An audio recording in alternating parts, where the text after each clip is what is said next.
ಹೇಗೆ ಸಾಗಿದೆ ಸರ್ ಕ್ಷೇತ್ರದ ಅಭಿವೃದ್ಧಿ?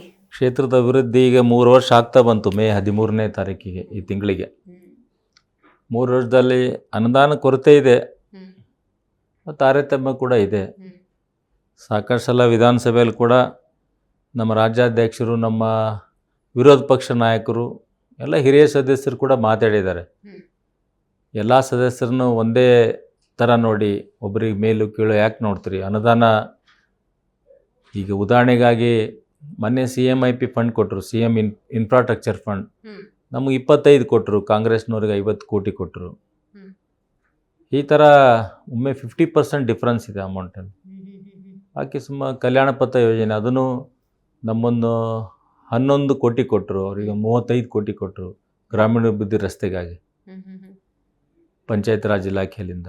ಈ ಥರ ಗ್ರಾಮೀಣ ಅಭಿವೃದ್ಧಿ ಆಗ್ಬೇಕಂದ್ರೆ ಎಲ್ಲ ಜನ ನನ್ನೊಬ್ಬನಿಗೆ ಓಟ್ ಹಾಕಿರಲ್ಲ, BJPಗೆ ಜನ ಎಲ್ಲ ಪಕ್ಷಕ್ಕೆ ಓಟ್ ಹಾಕಿರ್ತಾರೆ. ನಾವು ಜನರನ್ನ ಗೆದ್ದಿರ್ತೇವೆ, ಬಟ್ ಸ್ವತಂತ್ರ ಅಭ್ಯರ್ಥಿ ಕೂಡ ಅಷ್ಟೇ ಓಟ್ ಹಾಕಿರ್ತಾರಲ್ಲ, ಡಿಫ್ರೆನ್ಸ್ 5-10 ಸಾವಿರ ಇರ್ಬೋದು. ಅವ್ರ ಪಕ್ಷಕ್ಕೂ ಹಾಕಿರ್ತಾರ, ಅದು ಹಣ ಕೊಡಬೇಕಲ್ಲ ಅಂತ ನಾನು ಈ ಸರ್ಕಾರಕ್ಕೆ ಒತ್ತಾಯ ಮಾಡ್ತೀನಿ ತಮ್ಮ ಮುಖಾಂತರ.